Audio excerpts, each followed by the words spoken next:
할렐루야. 7월 17일 목요일 매일 성경 묵상 가이드입니다. 오늘 말씀은 요한계시록 11장 14절에서 19절의 말씀입니다. 사람이 살아가면서 숨 쉴 구멍이라도 있어야 되지 않겠냐 하는 그런 말을 할 때가 있습니다. 그렇습니다.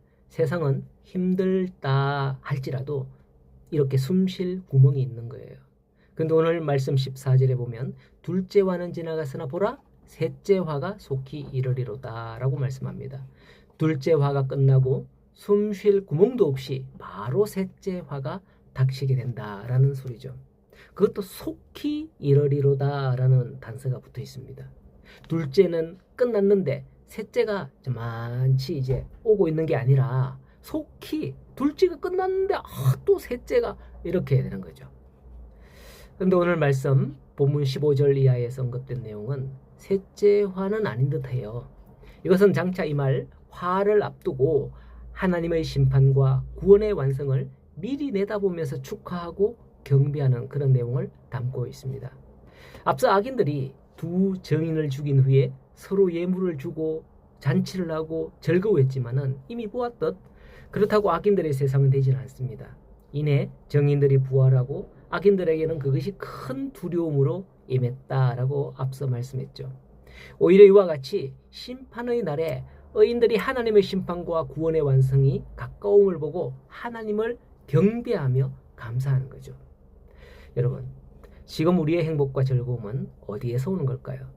세상으로부터 온 것보다도 하나님으로부터 온 기쁨이 되기를 바랍니다.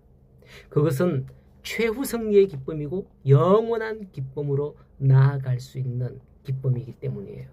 그러므로 잠깐 기뻐할 것들에 우리의 눈을 돌리지 마시기 바랍니다.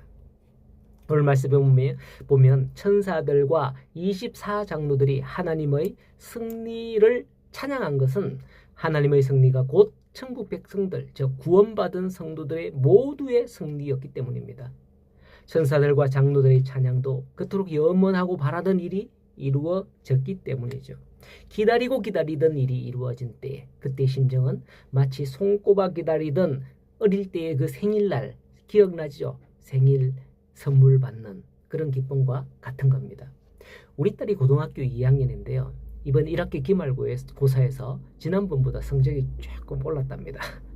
우리 딸이 머리가 나쁜 건 아닌데 얘가 다니는 학교가 워낙 좋은 학교가 돼갖고 김해 율하에서 율하 신도시잖아요. 여기서 아주 공부 잘하는 아들, 뭐 얘들은 거의 다 뭐 전과목 학원에 다 다니는 애들, 이런 애들이 다니고 있다 보니까 참 공부를 해도 참 성적이 중간에서 거의 멈추고 있는데 요번 시험치기 한 달 전부터 밤 2시 3시까지 공부를 했어요. 뭐 전에도 그래 했지만은 좀 계속 이게 적응이 되는지 그렇게 하더라고요. 이번에 4등급이 몇 개 나와서 기뻐하더라고요. 나는 그래서 4등급 A, B, C 1, 2, 3, 4, 5 가나다라, 우리는 가나다라고 했잖아요 옛날에. 가나다라 마 까지 했잖아요. 그러니까 완전히 꼴등 아니야 이랬는데 아빠는 9등급까지 있다 뭐 이러면서 뭐 이야기를 하는데 그래요. 그래서 그렇구나 이러면서 내가 약속을 하나 했어요. 야, 너 2학기 때 올 4등급 받으면 내가 소고기 쏜다.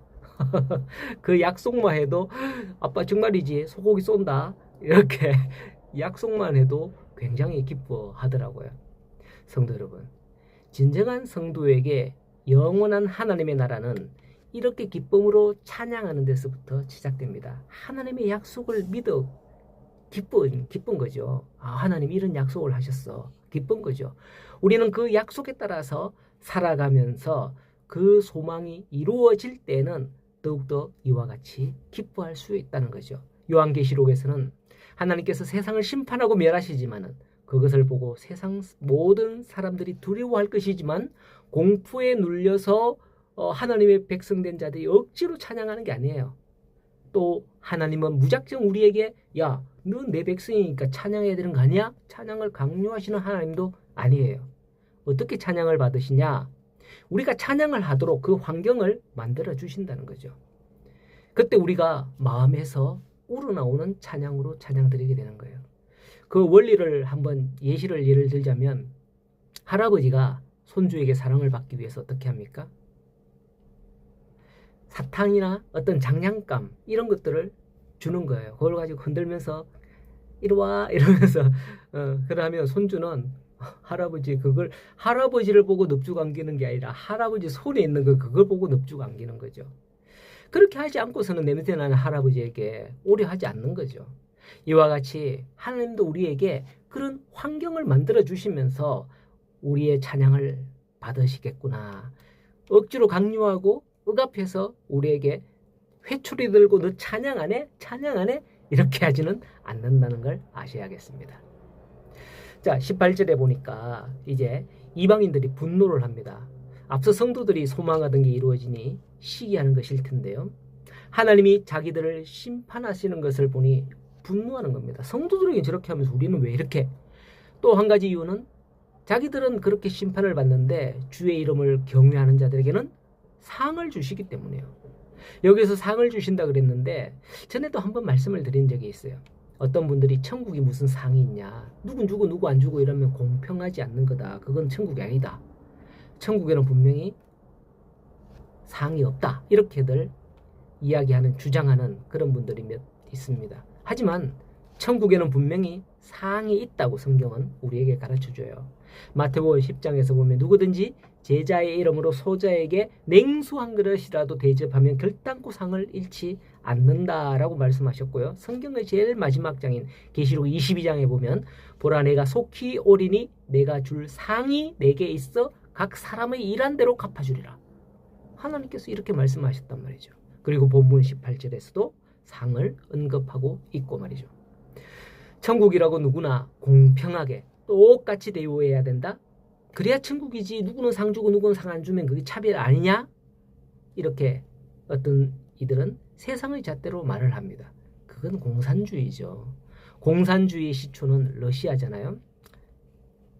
러시아는 그러나 세상의 어느 나라보다도 복음이 빨리 들어간 곳이에요. 지금도 보면 러시아 정교회가 남아있거든요. 하지만 그들이 기독교를 세상의 잣대로 평가하면서 기독교 사상에서 나온 게 공산주의거든요. 그들이 기독교를 잘못 이해하니까 이 기독교 사상에서 바로 그들이 뽑아낸 게 공산주의였던 것입니다. 또한 근래 들어 많은 자유주의 신학자들과 사회윤리학자들이 기독교를 도덕적인 삶을 위한 규범으로 보는 이들이 많습니다. 이들은 천국과 지옥의 개념을 비롯한 그 보상은 원시적인 기복신앙에서 온 것이다. 그러므로 고등 종교에는 이런 게 필요 없는 개념이다. 이런 주장을 더불어서 하고 있습니다. 하지만 성경 곳곳에서는 하나님께서 상을 주신다는 그걸 말씀하고 있다는 것을 볼 수 있어야 됩니다. 이것을 꼭 유념하시기 바랍니다. 여러분들 천국 가서 다 상급을 받을 수 있기를 바랍니다. 자, 그리고 19절에 보니까 일곱 천사가 나팔을 불 때에 하늘에 있는 하나님의 성전이 열린다라고 말씀하고 있습니다. 지금 우리는 이 땅의 성전 그리고 교회를 통해서 하나님을 알아가고 있죠. 하나님이 임하실 때에 사실 두려움이 엄습할 거예요. 시내산에서 모세가 십계명을 받으러 올라갈 때에도 그 밑에 있는 백성들이 어땠습니까? 백성들은 두려워 떨었잖아요. 하지만 세상의 마지막 때에 하나님이 임하실 때는 그보다도 몇십 배, 몇백 배 더 두려울 수 있습니다. 하지만 성도들은 하나님의 최종 심판 때에 두려워할 필요가 없습니다. 그러하기 위해서는 모두가 인치심을 받아야 할 겁니다. 이러한 믿음으로 예비된 성도들이 되시기를 바라며 또한 주님을 찬양하는 그 반열에 동참하는 성도들이 다 될 수 있기를 바랍니다. 오늘도 우리의 구세주 되시는 예수님과 함께 동행하는 성도들, 그 믿음의 삶을 살아감으로 여러분들 앞에 상급이 가득하기를 간절히 소원하고 축복합니다. 승리하십시오.